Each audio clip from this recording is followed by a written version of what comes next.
एक बादशाह की 7 बेटियां थीं। एक दिन बादशाह बहुत खुश होता है और अपनी 7 बेटियों को बुलाकर पूछता है कि मैं तुम सबसे एक सवाल पूछूंगा और अगर जवाब अच्छा लगा तो तुम्हारा मन चाहा इनाम भी दूंगा। सब एक कतार में खड़ी हो जाओ और एक एक करके बताओ कि तुम किसका दिया खाती हो, किसका दिया पहनती हो। 7 में से 6 बेटियों ने कहा, अब्बा हुजूर आपका दिया खाते हैं और आपका दिया पहनते हैं, आप ही की वजह से हमारी ये शान शौकत है। ये सुनकर बादशाह बहुत खुश हुआ और सबको उनकी मनपसंद चीज दे दी। जब सबसे छोटी बेटी की बारी आई तो उसने कहा कि मैं अल्लाह का दिया खाती हूँ और अपनी किस्मत का पहनती हूँ और ये मेरा नसीब है। बादशाह ये सुनते ही आग बगोला हो गया और कहने लगा, ए कमबख्त, तूने मेरी नाशुक्री की है, तुझे इसकी सजा जरूर मिलेगी। शहजादी ने कहा, जो हुक्म अब्बा हुजूर। बादशाह ने सिपाहियों को हुक्म दिया कि जाओ इसे जंगल में छोड़ाओ, मैं भी देखूं ये मेरे बगैर कैसे अल्लाह का दिया खाती है और अपने नसीब का पहनती है। शहजादी से तमाम जेवरात वापस ले लिए गए और खस्ता हाल कपड़ों में बगैर किसी साजो सामान के बादशाह के हुक्म के मुताबिक उसे जंगल में तन्हा छोड़ दिया गया। लेकिन शहजादी बहुत मुतमईन थी और अल्लाह पर तवक्कल करती थी कि जो उसने रिस्क और ऐशो इशरत मेरे नसीब में लिखी है वो मुझे जरूर मिलेगी। सब सिपाही शहजादी को छोड़कर वापस चले गए। शहजादी जंगल को देखने लगी। चारों तरफ दरख्त ही दरख्त थे और दोपहर से शाम होने वाली थी। शहजादी ने सोचा क्यों ना कुछ लकड़ियां जमा कर लूं ताकि रात को आग जलाऊं, फिर कोई जंगली जानवर पास नहीं आएगा और रात भी गुजर जाएगी। शहजादी जंगल में लकड़ियां ढूंढने चल पड़ी। उसकी नजर एक झोपड़ी पर पड़ी जहां बाहर एक बकरी बंधी हुई थी और अंदर से खांसने की आवाज आ रही थी। पहले तो शहजादी बहुत हैरान हुई कि इतने वीरान जंगल पर झोपड़ी। जब वो झोपड़ी के अंदर दाखिल होती है तो क्या देखती है कि एक बूढ़ा ज़ईफ एक चारपाई पर लेटा है और खांसते खांसते पानी पानी पुकार रहा है। शहजादी इधर उधर देखती है तो कोने में एक पानी का घड़ा पड़ा होता है। वो गिलास में पानी भरकर बूढ़े ज़ईफ को पिलाती है और झोपड़ी की साफ सफाई करती है। इतने में बूढ़ा ज़ईफ शहजादी से पूछता है कि बेटी तुम कौन हो और इतने बड़े जंगल में तुम अकेली क्या कर रही हो। तब शहजादी उसे बताती है कि वो यहाँ तक कैसे पहुंची। बूढ़ा ज़ईफ उसे झोपड़ी में ही रुकने का बोलता है और कहता है कि मैं शहर में काम करता हूँ, सुबह शहर चला जाऊंगा और 8 दिन बाद वापस आऊंगा। तुम यहीं रहो और झोपड़ी में खाने का सामान और नदी पास ही है, तुम वहां से गड़ा भर लिया करना। सुबह को बूढ़ा ज़ईफ शहर चला जाता है और शहजादी यहाँ अकेली झोपड़ी में साफ सफाई करके बकरी का दूध निकालती है।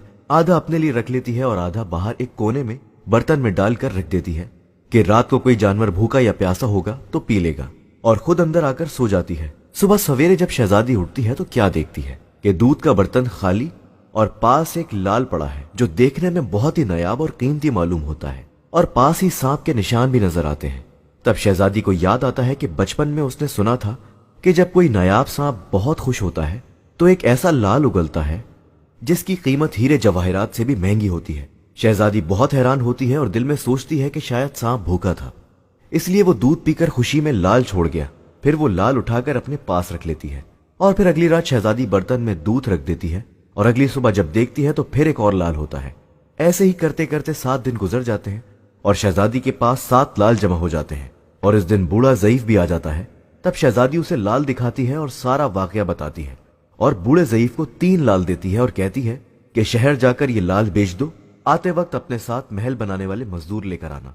बाकी 4 लाल शहजादी अपने गले में माला के तौर पर पहन लेती है और कुछ ही महीनों में जंगल में एक आलीशान महल तैयार हो जाता है जिसमें बूढ़ा ज़ईफ और शहजादी रहने लगते हैं। ऐसा खूबसूरत महल जिसमें हर आसाइश, नौकर चाकर, दुनिया की तमाम नेमतें मौजूद होती हैं। शहजादी जंगल में लकड़ी की फैक्ट्री लगा देती है जिसमें गरीब काम करते हैं और उनकी रोटी भी चलती रहती है। देखते ही देखते जंगल शहर नुमा बन जाता है और दूर दूर तक धूम मच जाती है कि शहजादी बहुत रहमदिल है। ये खबर ऐसे ही बादशाह तक पहुंचती है तो बादशाह के दिल में इश्तियाक होता है कि देखूं तो सही कौन से मुल्क की शहजादी है जिसकी इतनी तारीफ है।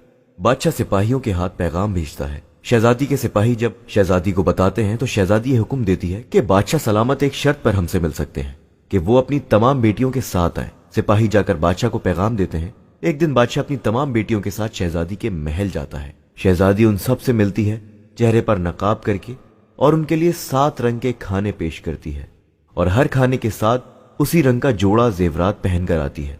महल की शानो शौकत, खूबसूरती और शहजादी का अंदाज बादशाह और बाकी तमाम शहजादियों को बहुत हैरान और मुतासिर करता है।